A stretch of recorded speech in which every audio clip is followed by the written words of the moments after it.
Hi friends, இது உங்கள் தமிழச்சி channel. இன்னைக்கு தி பேராசைட் அப்படின்னு 2019 வெளிவந்த ஒரு கொரியன் மூவியை தான் பார்க்க போகிறோம். இந்த படத்துக்கு 4 ஆஸ்கார் அவார்டு கொடுத்துருக்காங்க.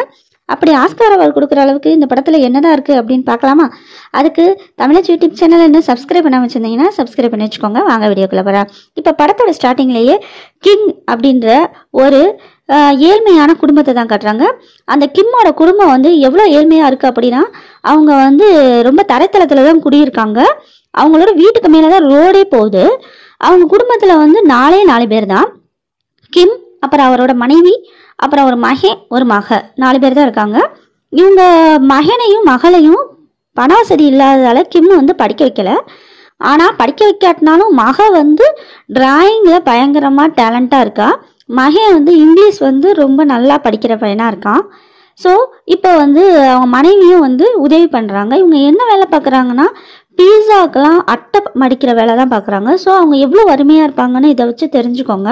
இவங்க சாப்பாடே வந்து ஒரு வேளை தான் சாப்பிட்றாங்க ஒரு நாளைக்கு, அந்தளவு வறுமையாக இருக்காங்க. இப்போ கிம்மோட மகனை தான் காட்டுறாங்க. கிம்மோட மகனை பார்க்குறதுக்கு அவரோட ஃப்ரெண்டு வராங்க. ஃப்ரெண்டு வந்து, டேய், நம்ம 2 பேரும் ஒன்றா தான் படித்தோம், ஆனால் நீ படிப்பை பாதியிலே நிப்பாட்டிட்ட. ஆனால் நான் ஃபுல்லாக கண்டினியூ பண்ணனால யூனிவர்சிட்டியில் வெளிநாட்டில் எனக்கு படிக்கிறதுக்கான வாய்ப்பு கிடைச்சிருக்கு. ஸோ நான் இப்போ அங்கே போக போகிறேன். ஆனால் அதுக்கு முன்னாடி உன்ட்ட ஒன்று கொடுத்துட்டு போகலான்னு இருக்கேன் அப்படின்னு சொல்லிட்டு ஒரு கல்லை கொடுக்குறாங்க.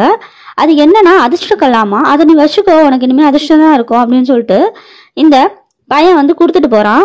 உடனே இந்த ஃப்ரெண்டு பையன் இன்னொன்னே சொல்கிறேன், இந்த மாதிரி நான் வெளிநாட்டுக்கு போகிறனால நான் ஏற்கனவே ஒரு பணக்கார ஃபேமிலியில் இங்கிலீஷ் டீச்சராக ஒர்க் பண்ணிட்டு இருந்தேன். இப்போ அந்த வேலையை வந்து நீ பாரு, உன்னோட குடும்பம் ஏழ்மையில் இருக்கனால நீ அதை பயன்படுத்திக்கோ அப்படின்ற மாதிரி சொல்லிட்டு போயிடுறாங்க. இது வந்து சரியாக தான் படுது கிங்கோட மகனுக்கு.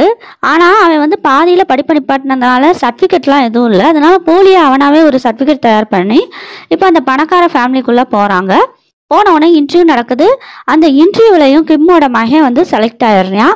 இந்த மாதிரி பாருப்பா, இவன் தான் என்னோட பொண்ணு, இவளுக்கு தான் நீ வந்து டியூஷன் எடுக்கணும் அப்படின்னு சொல்லிட்டு அவங்க மகளை அறிமுகப்படுத்தி வைக்கிறாங்க. இப்போ கிம்மோட மகன் இங்கிலீஷ் சொல்லி கொடுக்குற அந்த விதத்தை பார்த்து அந்த பணக்கார ஓனரம்மாவுக்கு ரொம்பவே பிடிச்சு போயிடுது. அதனால சம்பளம் அன்னைக்கே அட்வான்ஸ் கொடுத்து அனுப்புகிறாங்க. அப்போ தான் ஒரு விஷயத்த கிம்மோட மகன் நோட் பண்ணுறான். அந்த வீட்டில் ஒரு மகனும் இருக்கான்.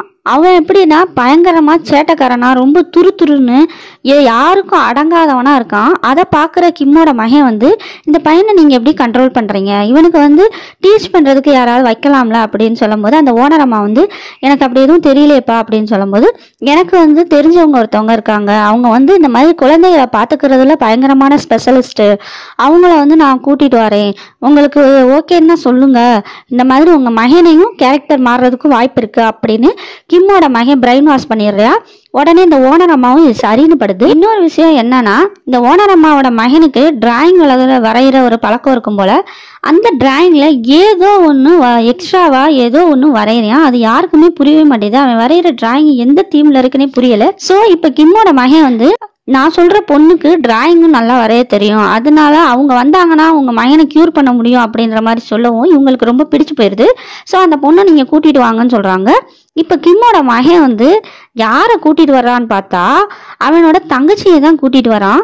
தங்கச்சியை வேற ஒரு பொண்ணு அப்படின்ற மாதிரி இதே வீட்டுக்கு இந்த பணக்கார அம்மாவோட மகனை பார்த்துக்கிறதுக்காக கூட்டிகிட்டு வந்துட்டான். இப்போ இந்த பொண்ணும் போய் அந்த பணக்கார பையனோட அம்மாட்ட போய் நல்லா பேசுகிறா. அதனால அந்த அம்மாவுக்கும் இந்த பொண்ணை ரொம்ப பிடிச்சி போயிடுது. அது மட்டும் இல்லாமல் அந்த பையன் வரைஞ்சிருக்க டிராயிங்லாம் பார்த்துட்டு, இதுக்கான அர்த்தம் வேற எதுவும் இல்லை, உங்கள் பையன் வந்து ரொம்ப டிப்ரெஷனில் இருக்காங்க, அதனால தான் இந்த மாதிரி தனிமையில் இருக்கனால எழுதி வச்சுருக்காங்க, அவங்கள என்னால் குணப்படுத்த முடியும், நான் வந்து அவங்களுக்கு நல்லா பார்த்துக்கிறேன் அப்படின்ற மாதிரி சொல்லவும் இந்த பணக்கார அம்மாவுக்கு ரொம்ப பிடிச்சு போயிடுது. ஸோ அந்த தங்கச்சியையும் வேலைக்கு வச்சுக்கிறாங்க. இப்போ இந்த ஏழை குடும்பத்தில் இருக்கக்கூடிய, அதாங்க கிம்மோட குடும்பத்தில் இருக்கக்கூடிய மூத்த மகனும் தங்கச்சியும் இந்த பணக்கார குடும்பத்தில் வேலைக்கு வந்துட்டாங்க.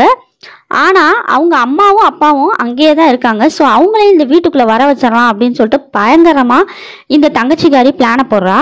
இப்போ டியூஷன் முடிஞ்சுட்டு கிளம்பும்போது இந்த தங்கச்சிக்காரியை இந்த பணக்கார குடும்பத்தில் இருக்க ஓனரு, நீ கூட என் காரில் போய் இறங்குமா அவன் வீட்டுக்கு அப்படின்னு சொல்லி அனுப்பி வைக்கிறாங்க. அப்போ காரில் போகும்போது அந்த காரில் இந்த தங்கச்சிக்காரர் என்ன பண்ணுறான்னா அவரோட இன்னர் வேற கழட்டி போட்டுடுறா. கழட்டி போட்ட உடனேயும் மறுநாள் இந்த பணக்கார ஓனர் வந்து பார்த்துட்டு, இங்க பாரு நம்ம கார்ல இந்த மாதிரி ஜட்டி இருக்கு, இது என்ன காரணமா இருக்கும்னு நீ நினைக்கிற? பாத்தியா, டிரைவர் வந்து தப்பானவனா இருக்கான், ஏதோ ஒரு பொண்ணை கூட்டிட்டு வந்து இந்த மாதிரி கார்ல சில்மிசம் பண்ணிட்டு இருக்கான், அதனாலதான் ஒரு பொண்ணு அந்த ஜட்டி கிடக்கு அப்படின்னு சொல்லவும் ரொம்ப தப்பா நினைச்சிடுறாங்க. ஏற்கனவே வேலை பார்த்துட்டு இருக்க டிரைவரை அவனை வேலையை விட்டும் தூக்கிடுறாங்க. இப்ப அந்த டிரைவர் இந்த வேலைக்கு இல்லாததால இவங்க திணறிட்டு இருக்கும்போது கரெக்டா அந்த தங்கச்சிக்காரி இந்த மாதிரி எனக்கு தெரிஞ்சவங்க சூப்பரா டிரைவ் பண்ணுவாங்க, அவங்கள வந்து உங்களுக்கு வேலைக்கு சேர்த்து விடுறேன் அப்படின்ற மாதிரி சொல்லவும், சரி நீ கூட்டு வாமா யாருன்னு பார்ப்போம் அப்படின்னு இவங்க சொல்றாங்க. யாரையும் சொல்லலை, இவங்களோட அப்பாவை தான், அதாவது கிம்மை தான் வேலைக்கு சேர்த்துடலாம் அந்த பணக்கார வீட்டில் அப்படின்னு முடிவு பண்றா. ஆனா கிம்முக்கு பணக்கார காரெல்லாம் ஓட்டி பழக்கம் இல்லை. ஸ்டோர் ரூம்ல போய் அந்த பணக்கார காரை வாங்குற மாதிரி நடிச்சுக்கிட்டு அந்த கார்ல இருக்கக்கூடிய பார்ட்ஸ் என்னென்ன, அதை எப்படி ஒர்க் பண்ணணும்னு கத்துக்கிறாங்க.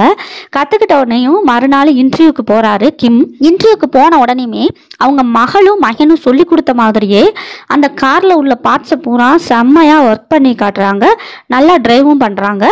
இதை பார்த்துட்டு இந்த பணக்கார ஓனருக்கு ரொம்பவே பிடிச்சு போயிருது கிம்மை. அதனால கிம்மை டிரைவரா அப்பாயின்மெண்ட் பண்ணிடுறாங்க. ஸோ இந்த 7 குடும்பத்தில் இருக்கக்கூடிய குடும்பத் தலைவர் கிம், அப்புறம் அவரோட மக எல்லாருமே இந்த பணக்கார குடும்பத்துக்கு வந்துட்டாங்க. இப்ப வராத இன்னும் ஒரே ஒரு ஆள் யாரு? கிம்மோட மனைவி மட்டும்தான். ஸோ அவங்களையும் எப்படியாவது இந்த குடும்பத்துக்கு வர வச்சுட்டா நம்மளோட வறுமை சுத்தமா நீங்கிரும்னு முடிவு பண்ணவங்க பயங்கரமான ஒரு பிளான் போடுறாங்க. இந்த பணக்கார குடும்பத்துல இன்னும் ஒரே ஒரு ஆள் வெளியாளு வேலை பார்க்குறாங்க. யாருன்னா வேலைக்காரி ஒருத்தி இருக்கா. அவ வந்து கொஞ்சம் அலர்ஜி மாதிரி வரும் போல, ஆப்பிள் ஃப்ரூட்ஸ்ல இருந்து வரக்கூடிய அந்த ஸ்மெல்லு வந்து அவளுக்கு அலர்ஜி மாதிரி வரும் போல, அதை வச்சு இவளை எப்படியாவது துரத்திடலாம் அப்படின்னு முடிவு பண்ண இந்த கிம்மோட ஃபேமிலி அந்த ஆப்பிள் மேலே உள்ள தோலை மட்டும் எடுத்து கையில் வச்சுக்கிறாங்க. ஆளுக்கு கொஞ்சம் கொஞ்சமாக கையில் வச்சுட்டு அவள் பக்கத்தில் போய் போட்டுகிட்டே இருக்காங்க. போட அந்த ஸ்மெல்லுக்கு அந்த வேலைக்காரி இருமிக்கிட்டே இருக்கா. அதை வந்து வீடியோவாக எடுத்துக்கிறது, இருமல் ஓவராக இருக்கு அப்படின்னு சொல்லிட்டு இந்த வேலைக்காரி ஒரு ஹாஸ்பிட்டலுக்கு போகிறா. அதையும் இந்த கிம்மு ஒரு செல்ஃபி ஃபோட்டோ மாதிரி எடுத்துக்கிட்டு இந்த ஓனர் அம்மாட்ட போய், இங்கே பாருங்க உங்கள் வீட்டில் வேலை பார்க்குற இந்த வேலைக்கார பொண்ணு ஓவராக இருமிட்டு இருக்கா, எனக்கு என்னமோ அவளுக்கு தீராத தொத்து வியாதி டிபி இருக்கும்னு நினைக்கிறேன், இப்படி நோய் உள்ளவங்களெல்லாம் நீங்கள் வச்சுக்கிறாதீங்க, உங்களுக்கு வேற ஒரு பொண்ணு இருக்கா, ஒரு பையன் இருக்காங்க, அவங்களுக்கும் இந்த நோய் தொத்திக்கிறோம் அப்படின்ற மாதிரி சொல்லவும் இந்த ஓனர் அம்மாக்கும் ரொம்ப பயம் வந்துடுது. அதே சமயம் இந்த ஓனர் அம்மா வெளியே ஷாப்பிங் போயிட்டு வீட்டுக்குள்ள வரும்போது இந்த வேலைக்காரி இருமிட்டு டிஷ்யூ பேப்பரை டஸ்ட்பின்ல போட்டிருப்பா. ஸோ அந்த டிஷ்யூ பேப்பர்ல சாஸை கிம்மு ஊற்றிடுறாரு. ஊற்றிட்டு அந்த டிஷ்யூ பேப்பரை எடுத்து ஓனர் அம்மாட்ட காட்ட விட்டியா அவங்க பார்க்கும்போது கன்ஃபார்மே பண்ணிடுறாங்க இவளுக்கு டிபி இருக்குது. அந்த சாஸுன்றது தெரியாமல் பிளட்டு தான் வாயிலிருந்து வந்திருக்கு அப்படின்னு நினச்சிட்டு அந்த வேலைக்காரியை வேலையை விட்டு தூக்கணும்னு முடிவு பண்ணுறாங்க. ஆனால் இவங்களுக்கே வேலையை விட்டு தூக்குறதுக்கு மனசு இல்லை. ஏன்னா பல வருஷமாக இந்த வேலைக்காரி இந்த பணக்கார குடும்பத்துக்காக வேலை பார்த்துருக்கா. ஆனால் எப்படியோ பேசி புரிய வச்சு இனிமேல் நீங்கள் வேலைக்கு வராதிங்கன்னு அனுப்பி வச்சிடுறாங்க. இந்த பணக்கார ஃபேமிலியில இருக்கக்கூடிய தலைவர் வந்து எப்படி கேரக்டர் அப்படின்னா, ஏழைகளை சுத்தமா பிடிக்கவே பிடிக்காது. தன்னோட பணக்கார திமிரை தான் எப்பயுமே காட்டுவாரு. ஏழைகள் மேல இருந்து வர்ற அந்த ஸ்மெல்லு கூட இவருக்கு பிடிக்காது. ஸோ அதனால கிம்மோட ஃபேமிலி வந்து தான் வந்து ஒரு ஏழை ஃபேமிலின்றத சொல்லாம தான் எல்லாரும் ஒரே ஃபேமிலி அப்படிங்கிறதையும் காட்டிக்காம கிம் வந்து டிரைவராகவும் கிம்மோட மனைவி இந்த பணக்கார ஃபேமிலியில ஒரு வேலைக்காரியாகவும் கிம்மோட மகன் இங்கிலீஷ் டீச்சராகவும் கிம்மோட மக டிராயிங் டீச்சராகவும் இந்த ஃபேமிலியில சூப்பரா பக்காவா செட் ஆயிட்டாங்க. இப்போ இந்த பணக்கார குடும்பத்தில் இருக்கக்கூடிய பையன் அதாங்க டிராயிங் வரைஞ்சிட்டே இருப்பான் இல்லையா, அந்த பையனுக்கு பர்த்டே போல, அதனால எல்லாரும் பிக்னிக் மாதிரி வெளியே போகலாம் அப்படின்னு சொல்லிட்டு பணக்கார ஃபேமிலியில இருக்கக்கூடிய எல்லாரும் பிக்னிக் போயிடுறாங்க. இப்போ சொல்லவா வேணும், இங்கே ஏழை ஃபேமிலியில் இருக்க கிம்மோட எல்லாரும் வீட்டுக்கு வந்துடுறாங்க. இந்த வீட்டுக்கு வந்து பயங்கரமாக ஆட்டம் போடுறாங்க. யாருமே இல்லை அப்படிங்கிறதால கிம்மோட மனைவி மகன் எல்லாம் செம்மையாக சரக்கடிக்கிறது, இங்கே தான் வீடு மாதிரி பயங்கரமாக என்ஜாய் பண்ணிட்டு இருக்காங்க. இவங்க லைஃப்லேயே இது மாதிரி ஒரு சந்தோஷமான ஒரு நிகழ்வு நடக்கலன்னு தான் சொல்லணும். இவங்க ரொம்ப வறுமையில் இருக்கிறவங்க. ஸோ இந்த வீட்டில் வந்து ஜாலியாக என்ஜாய் பண்ணிட்டு இருக்கும்போது தான் வெளியே யாரோ காலிங் பெல் அடிக்கிறாங்க. யாருன்னு பார்த்தா வேற யாரும் கிடையாது, ஏற்கனவே இந்த வீட்டுல வேலைக்காரியா இருந்திருப்பாங்க இல்லையா, அவங்க தான் இப்ப வந்திருக்காங்க. ஸோ கிம்முக்கு பயங்கரமா தூக்கி வாரி போடுது. இந்த அம்மா எதுக்கு இப்ப இங்க வந்திருக்கு இந்நேரத்துல, இந்த நேரத்துல வந்து கிம்மோட மனைவி மட்டும்தான் இங்க இருக்கணும். ஏன்னா அவங்க தான் வேலைக்காரியா சேர்ந்திருக்காங்க. ஸோ அவங்க தான் இருக்கணும். இந்த வேலைக்காரி உள்ள வர்றதுக்குள்ள டக்குன்னு எல்லாரும் போய் ஒரு ஒரு மூலையில ஒளிஞ்சுக்கிறாங்க. நம்ம கிம்மோட மனைவி மட்டும் கதவை போய் ஓப்பன் பண்றா. ஓப்பன் பண்ண வளைய வேலைக்காரி உள்ள வந்து என்னோட முக்கியமான ஒரு பொருளை நான் விட்டுட்டு போயிட்டேன் அப்படின்னு சொல்லிட்டு ஒரு பேஸ்மெண்ட் மாதிரி இருக்கு. அந்த இடத்துக்கு ஒரு பெரிய கபோர்டு மாதிரி இருக்கு. அதை தள்ள முடியாம தள்ளுறா. உடனே கிம்மோட மனைவி ஹெல்ப் பண்றாங்க. அப்ப உள்ள பார்த்தா ஒரு சீக்ரெட் ரூம் இருக்கு. அந்த ரூம் வந்து யாருக்குமே இது நாள் வரை இங்க இருக்குன்னு தெரியவே இல்லை. இன்னும் சொல்ல போனா இந்த பணக்கார ஃபேமிலியோட ஓனர்ஸுக்கு கூட தெரியாது போல அந்த ரூம் இருக்கிறது. இந்த வேலைக்கார அம்மாவுக்கு மட்டும்தான் தெரியுது. அந்த ரூமுக்குள்ள இந்த பழைய வேலைக்கார அம்மா போய் யாரோ ஒருத்தவருக்கு சாப்பாடு கொடுக்குது. அது யாருன்னு பார்த்தா இந்த பழைய வேலைக்கார அம்மாவோட புருஷன் தான். இப்பதான் நமக்கு ஒரு விஷயம் புரியுது. இந்த பழைய வேலைக்கார அம்மா வந்து இந்த வீட்டிலேயே கீழே ரகசிய அறையில அவரோட வீட்டுக்காரரை மறைச்சு வச்சுக்கிட்டு தினமும் இவளுக்கு கொடுக்குற சாப்பாடை அவருக்கு கொடுத்து பார்த்துட்டு இருந்திருக்கு.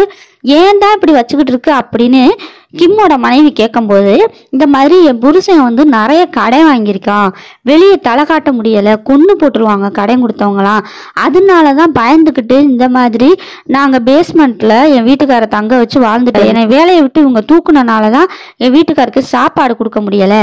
உங்களால் முடிஞ்சா என் புருஷனுக்கு ஒரு நாளைக்கு ஒரு வேளை இல்லை ஒரு வாரத்துக்கு ஒரு வேளையாவது கொடுங்க அப்படின்னு சொல்லிட்டு ரொம்ப கெஞ்சுறா அந்த பழைய வேலைக்காரி. ஆனா கிம்மோட மனைவி வந்து அதுக்கு சம்மதிக்கவே இல்லை. இப்பயே இந்த வீட்டோட ஓனரம்மா வரட்டும், உனையும் உன் புருஷனையும் வீட்டை விட்டு துரத்தி போலீஸ்ல பிடிச்சு கொடுக்குறேன்னா இல்லையான்னு பாரு அப்படின்னு பேசிட்டு இருக்கும்போதே அந்த பக்கத்து இதை பூரா ஒட்டு கேட்டுக்கிட்டு இருந்த கிம்மோட மூத்த மக எல்லாரும் படியில இருந்து பொத்துன்னு விழுகுறாங்க. விழுந்த உடனே அவ்வளவுதான் இந்த பழைய வேலைக்காரிக்கு சந்தேகம் வந்துடுது. டக்குன்னு ஃபோன் எடுத்து எல்லாத்தையும் வீடியோ எடுத்துக்கிறா. அவங்க விழுந்துருது எல்லாத்தையும் வீடியோ எடுத்துக்கிட்டு, அப்ப நீங்க எல்லாம் ஒரே குடும்பம் தானா, நீ அப்ப பிளான் பண்ணி தான் என்னை வேலையை விட்டு தூக்கியிருக்கீங்களா, அப்ப டிரைவரை தூக்குனதும் உங்க பிளான் தானா, நான் இப்ப போலீஸ்க்கு போறேன்டி, யாரு மாட்டுறான்னு பாப்போமா அப்படின்னு பழைய வேலைக்காரி பயங்கரமா பேச ஆரம்பிச்சுட்டா. இந்த கிம்மையும் கிம்மோட ஃபேமிலி எல்லாரும் கட்டி போட்டு அங்க உட்கார வச்சுட்டு இப்ப இவ ராஜ்யம் பண்ண ஆரம்பிச்சுட்டா. இவளும் இவ புருஷனும் அங்க இருக்கிறத தின்னுக்கிட்டு பயங்கரமா அட்டூழியம் பண்ணிட்டு இருக்காங்க. இதை பாக்குற கிம்முக்கு ஒரு கட்டத்துல பொறுக்க மாட்டாம டக்குன்னு குதிச்சு சண்டை போட்டுறாரு. இப்ப பழைய வேலைக்காரி வீடியோ எடுத்து வச்சிருக்கால போனு, அந்த போனையும் பிடுங்கிடுறாங்க. பயங்கரமா இங்க சண்டை நடந்துகிட்டு இருக்கு. அப்ப கிம் டக்குன்னு என்ன பண்றாரு அப்படின்னா, இந்த பழைய வேலைக்காரியையும் பழைய வேலைக்காரியோட புருஷனையும் மறுபடியும் பேஸ்மெண்ட்லேயே போட்டு கட்டி போட்டு மேலே வச்சிடுறாங்க. இப்போ கரெக்டாக அந்த பணக்கார ஃபேமிலியோட ஓனரம்மா கால் பண்ணி ப்ரோக்ராம் கேன்சல் ஆயிடுச்சு, பயங்கரமாக மழை பெய்யறனால நாங்கள் டூர் போகல, நாங்கள் ரிட்டர்ன் வந்துட்டு இருக்கோம், எனக்கு ஏதாவது சமைச்சு வை அப்படின்னு சொல்லிட்டு கிம்மோட மனைவிக்கு கால் பண்ணி சொல்லவும், கிம்மு பயங்கரமாக படப்படன்னு ஏதோ செஞ்சுட்டு இருக்காங்க நூடுல்ஸ் மாதிரி. அது மட்டும் இல்லாமல் வீடு இப்போ பயங்கர கன்றாவியாக இருக்குது. இவங்க அட்டூழியம் பண்ணதில் அதை பூரா வேகமாக க்ளீன் பண்ணிட்டு இருக்காங்க. இப்போ அந்த பழைய வேலைக்காரியும் பழைய வேலைக்காரியோட புருஷனும் உள்ளதான் இருக்காங்க. இப்போ கரெக்டாக என்ட்ரி ஆயிடுறாங்க. யாரு? ஹவுஸ் ஓனர் குடும்பம். உடனே இவங்கெல்லாம் போக முடியாமல் டக்குன்னு சோஃபா கடியில் அங்கே இங்கேன்னு ஒளிஞ்சுக்கிறாங்க. அந்த நேரம்னு பார்த்து கரெக்டா பேஸ்மெண்ட்ல இருந்து கட்டி போட்டு வச்சிருந்த அந்த பழைய வேலைக்காரி மேலே வர்றா திறந்துக்கிட்டு. அதை பார்த்துட்டு கிம்மோட மனைவி ஒரு கிக்கு விடுறா. பார்த்தா பழைய வேலைக்காரி உருண்டு போய் டொம்முன்னு சவத்துல அடிச்சு மண்டையில் அடிபட்டு கான்சியஸ் இல்லாமல் விழுந்துடுறா. இப்போ இந்த பக்கத்து எதுவுமே தெரியாது இந்த ஓனர் குடும்பம் சாப்பிட்டுட்டு இருக்காங்க. சாப்பிட்டுட்டு அப்படியே ஹால்லையே படுத்துறாங்க. இந்த பையனுக்கு பிறந்தநாள் பிக்னிக்கும் போக முடியல இல்லையா, அதனால அந்த அவங்க மகனை வெளியே ஒரு டென்ட் மாதிரி போட்டு உள்ள இருந்து இவங்க 2 பேரும் பேசிக்கிட்டு இருக்காங்க. அவங்க மகன்கிட்ட ஒரு வாக்கி டாக்கி மாதிரி வச்சு பேசுறாங்கன்னு வச்சுக்கோங்களேன். ஆனால் கிம்மோட ஃபேமிலி எல்லாமே இதெல்லாம் பார்த்துக்கிட்டு அங்கே ஒரு டேபிளுக்கு அடியில் தான் படுத்து கிடக்காங்க. இப்போ அந்த பணக்கார ஃபேமிலியில் இருக்கக்கூடிய ஹஸ்பண்ட் அண்ட் ஒய்ஃப் வந்து பேசிக்கிறாங்க. பேசும்போது அந்த அம்மா சொல்லுது, ஏங்க இந்த மாதிரி டிரைவராக வந்திருக்காரு, அவர் நல்லா ட்ரைவ் பண்ணுறாரா, நல்லா தான் ட்ரைவ் பண்ணுறாரு, ஆனால் அவர் மேலே ஒரு ஸ்மெல் வருது, அதுதான் எனக்கு பிடிக்கவே இல்லை அப்படின்னு சொல்கிறாங்க. இதே எல்லாத்தையும் கிம் கீழே இருந்து கேட்டுட்டு தான் இருப்பார். அவர் ஒரு மாதிரி முகம் வந்து சுருங்கிடுது. என்னடா நம்ம ஏழையாக இருக்கனால நம்ம ஸ்மெல்லு கூட அவருக்கு பிடிக்கல அப்படின்ற மாதிரி சோகமாயிடுறாரு. இந்த பணக்கார ஃபேமிலியில் எல்லாரும் தூங்குனதுக்கப்புறம் சத்தம் இல்லாமல் கிம் அப்புறம் அவரோட மகன் 3 பேரும் மறுபடியும் கார் பார்க்கிங் வழியாக தப்பிச்சு வெளியே வந்துடுறாங்க. வெளியே வந்ததுக்கப்புறம் அவங்க வீட்டுக்கு போனால் பயங்கரமாக மழை பெஞ்சிட்டு இருந்துச்சு இல்லையா, இவங்க வீடு வேற கீழே இருக்கும். ஸோ தண்ணி பூரா வீட்டுக்குள்ளே போய் பயங்கரமாக வீடு நாஸ்தியாக கிடக்கு. சாப்பாடு எல்லாமே ஃபுல்லாகவே நனைஞ்சிருச்சு. அவங்களால படுக்க கூட இடமே இல்லை. இப்போ கிம் வந்து ஒரு விஷயத்தை யோசிக்கிறாரு. இவ்வளோ நேரம் நம்ம அந்த பணக்கார வீட்டில் இருந்தோம், அங்கே இருக்கிறவங்களும் எவ்வளோ ஹாப்பியாக இருந்தாங்க. அவங்க மழை பெஞ்சாலும் அந்த வருத்தத்தை கொஞ்சம் கூட அவங்க முகத்திலேயே எதுலேயும் பார்க்கவே முடியலை. அவ்வளோ வசதியாக இருந்தாங்க. ஆனால் நம்ம ஏழையாக இருக்கனால இவ்வளோ கஷ்டப்படுறோமே அப்படின்னு கிம் யோசிச்சுட்டு அமைதியாக படுத்திருக்காரு. ஆனால் எங்கே படுத்திருக்காருன்னா, இந்த மாதிரி நிவாரணம் கொடுக்குற ஒரு இடத்துல படுத்திருக்காரு. அங்கே இப்போ கிம்மோட மகன் மக 3 பேரும் அந்த பணக்கார வீட்டுக்கு வேலைக்கு போகிறாங்க. ஆனால் கிம்மோட மகன் என்ன பண்ணுறான் அப்படின்னா, அவனுக்கு ஃப்ரெண்டு கொடுத்துருப்பான்ல ஒரு அதிர்ஷ்ட கல்லுன்னு, அந்த கல்லையும் எடுத்துகிட்டு போகிறான். எதுக்கு எடுத்துகிட்டு போகிறான்னு தெரியல, எடுத்துகிட்டு போகிறான். இப்போ வந்து அங்கே பணக்கார வீட்டில் வந்து அவங்க மகனுக்கு பர்த்டே பார்ட்டி செலிப்ரேஷன் தான் நடந்துகிட்டு இருக்குது. ஆல்ரெடி கிம்மோட மனைவி அங்கே இருந்து எல்லா வேலையிலும் பார்த்துட்டு இருக்கும்போது கரெக்டாக கிம்மு உள்ளே வராரு. கிம்மு உள்ளே வந்தோடனே அந்த பணக்கார ஓனரும் கிம்மும் ஒரு காட்டுவாசி மாதிரி வேஷம் போட்டு மகனை சர்ப்ரைஸ் பண்ணலாம் அப்படின்னு இருக்காங்க. இப்போ இந்த பக்கத்து கிம்மோட மகன் என்ன பண்ணுறான்னா, அவன் கொண்டு வந்த கல்லை எடுத்துக்கிட்டு கீழே ரகசிய அறைக்கு போகிறான். போய் அங்கே ஆல்ரெடி இருக்கக்கூடிய பழைய வேலைக்காரியோட புருஷனை போட்டு தள்ளிடலாம் அப்படின்னு முடிவு பண்ணுறான். ஆனால் ஏற்கனவே பழைய வேலைக்காரி மண்டையில் அடிபட்டு இறந்துருப்பா. அதை பார்த்த உடனேயும் அந்த பழைய வேலைக்காரியோட புருஷனுக்கு கோவம் வந்துடுது. இது எல்லாத்துக்கும் காரணம் நீ தான் அப்படின்னு சொல்லிட்டு கிம்மோட மகனோட கழுத்தில் ஒரு கம்பியை வச்சு தரன்னு இழுத்துட்டு போய் மண்டையில் அவன் கொண்டு வந்த கல்லையை வச்சு போட்டுட்டு அங்கேருந்து தப்பிச்சு போயிடுறான் பழைய வேலைக்காரன். தப்பிச்சு வந்தவன் கையில் ஒரு கத்தி எடுத்துக்கிட்டு வெளியே பர்த்டே பார்ட்டி நடக்குது, இத்தனை பேர் இருக்காங்கங்கிறத கூட தெரியாமல் ஒரு சைக்கோ மாதிரி கத்திக்கிட்டே வந்து கிம்மோட மக நெஞ்சிலேயே சொருவிடுறான். அவ்வளோதான், கிம்மோட மக ஸ்பாட்லேயே விழுந்துடுறா. ரத்தம் பயங்கரமாக போய்கிட்டு இருக்கு. இப்போ கிம்மு வந்து மகளேன்னு ஓடி வரான். ஓடி வந்து நெஞ்சை பிடிக்கிறான் ரத்தம் வரவிடாமல். இப்போ கிம்மோட மனைவியும் வந்துடுறா. இப்போ இதெல்லாம் பார்க்கும்போது தான் இந்த பணக்கார ஓனருக்கு தெரிய வருது இவங்கெல்லாம் ஒரே ஃபேமிலி அப்படின்றது தெரிய வருது. அப்புறம் கிம் வந்து மகனை தேடுறான், மகனையும் காணா. என்னடான்னு யோசிச்சுட்டு இருக்கிறப்ப அதுக்குள்ளே இந்த பழைய வேலைக்காரி புருஷன் வந்து கத்தி வச்சு கிம்மோட மனைவியை குத்த வரும்போது அவங்க டக்குன்னு இன்னொரு கத்தியை குத்திடுறாங்க. அவ்வளோதான், அவனும் இறந்துடுறான்.